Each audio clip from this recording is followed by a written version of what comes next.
Om Swastiastu.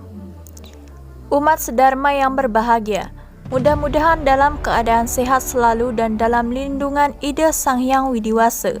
Di sini saya mencoba berbagi pengetahuan dengan kawan semua, mudah-mudahan dapat menambah wawasan kita semua. Setiap setahun sekali kita merayakan Hari Raya Tri, di mana hari raya tersebut selalu dihubungkan dengan sebuah cerita si Lubdaka, yaitu karangan dari Empu Tanaku. Sebelum saya lanjut ke ceritanya, saya ingin mengucapkan selamat Hari Raya Siwaratri bagi umat yang merayakan. Terima kasih.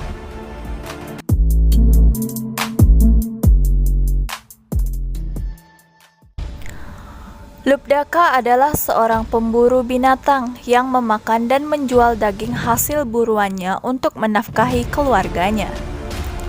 Suatu hari ketika sedang berburu, ia tidak memperoleh seekor pun binatang untuk dimakan ataupun dijual.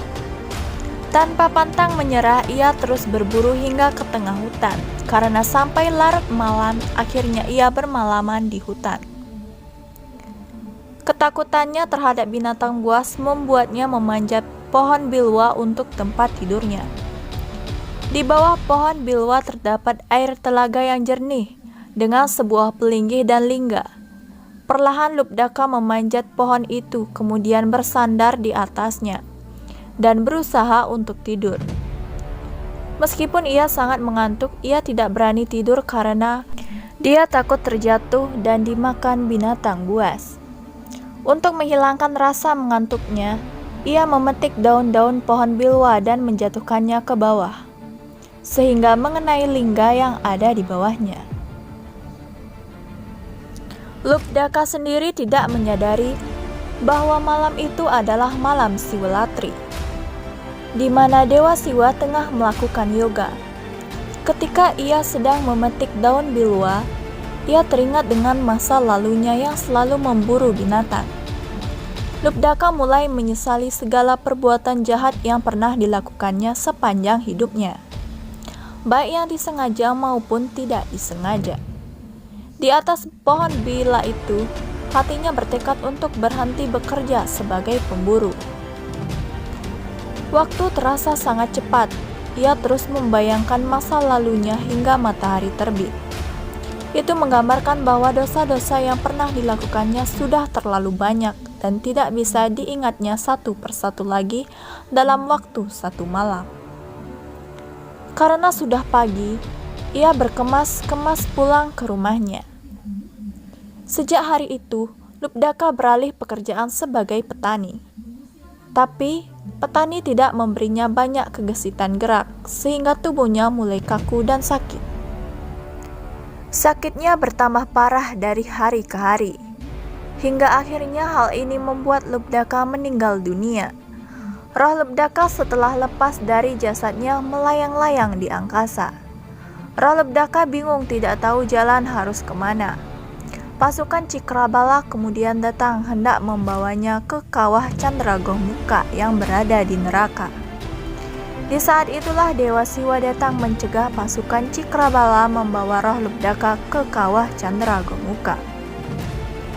Menurut pasukan Cikrabala, roh Lubdaka harus dibawa ke neraka. Ini disebabkan semasa ia hidup, ia kerap membunuh binatang. Namun Dewa Siwa berkata lain. Beliau mengatakan bahwa walaupun Lubdaka kerap membunuh binatang, tapi pada suatu malam di malam Siwalatri, Lubdaka begadang semalam suntuk dan menyesali dosa-dosanya di masa lalu. Sehingga roh Lubdaka berhak mendapatkan pengampunan. Akhirnya, roh Lubdaka dibawa ke Siwaloka.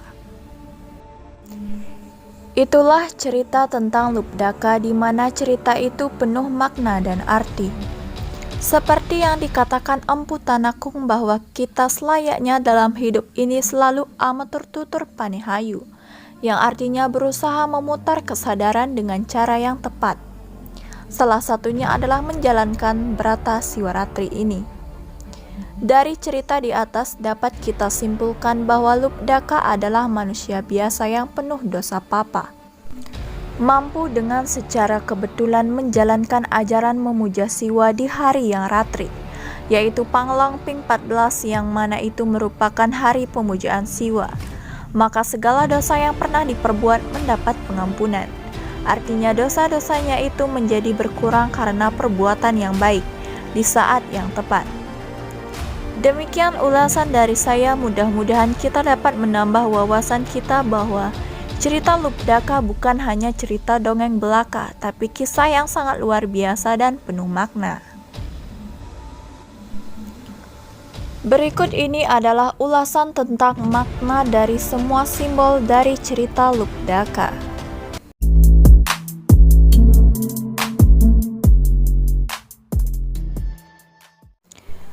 Yang pertama adalah hari perayaan Siwaratri.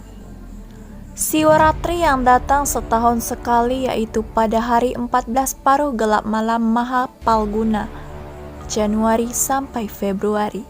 Sehari sebelum Tilem Kapitu menyediakan seperangkat pengetahuan, nilai, norma, pesan, dan simbol. Kata ratri berarti malam, karena itu Siwaratri berarti malam Siwa. Siwa berarti baik hati, suka memaafkan, memberikan harapan. Dengan demikian, Siwaratri adalah malam untuk melebur kegelapan hati menuju jalan yang terang. Yang kedua adalah makna kata Lubdaka. Kata Lubdaka berasal dari bahasa Sanskerta berarti pemburu. Secara umum pemburu adalah diartikan sebagai orang yang suka mengejar buruan, yaitu binatang atau satwa. Kata satwa berasal dari kata sat yang artinya mulia, sedangkan tua artinya sifat. Jadi satwa adalah sifat inti atau hakikat. Dengan demikian, Lubdaka adalah orang yang selalu mengejar atau mencari inti hakikat yang mulia.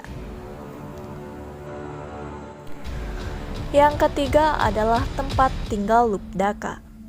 Lubdaka dikisahkan tinggal di puncak gunung yang indah. Gunung di dalam bahasa Sanskerta disebut acala yang tidak bergerak. Bahkan dalam cerita Vrispatikalpa dikisahkan Betara Siwa dipuja di puncak gunung Kailasa.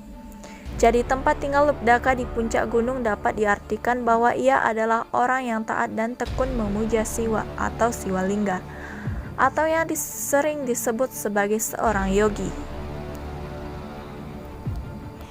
Yang keempat adalah alat perburuan dan binatang buruan. Alat berburu si Lubdaka adalah panah, simbol dari manah atau pikiran. Dengan senjata pikiran, ia selalu berburu budi satwa.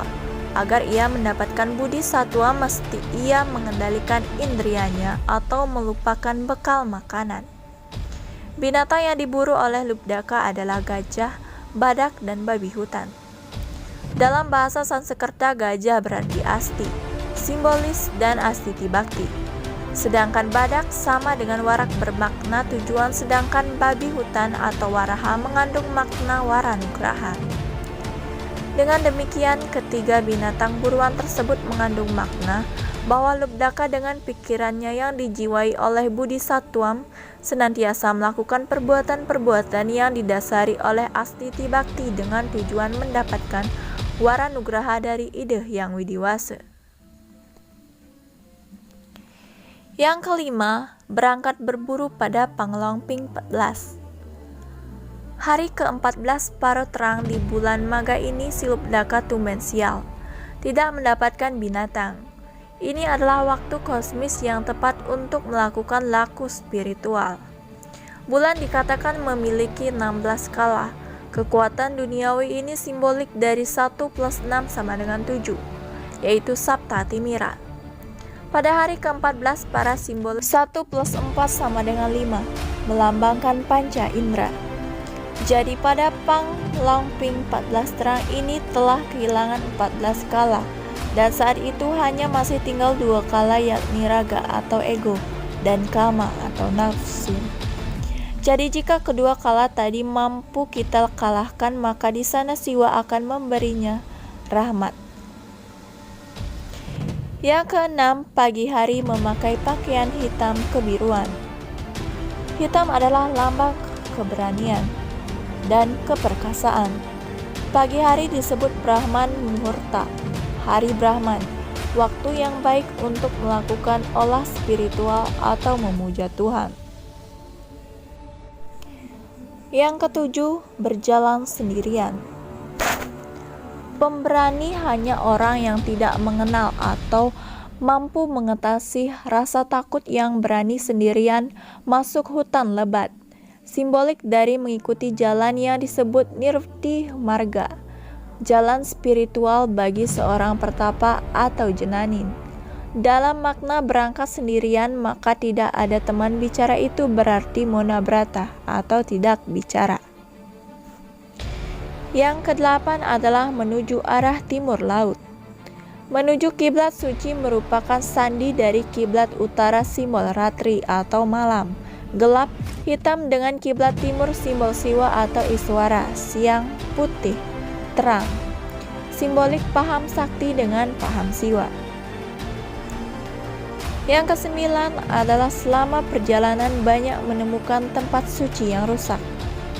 Simbolik dari merosotnya situasi politik dan merosotnya kehidupan religius umat Hindu.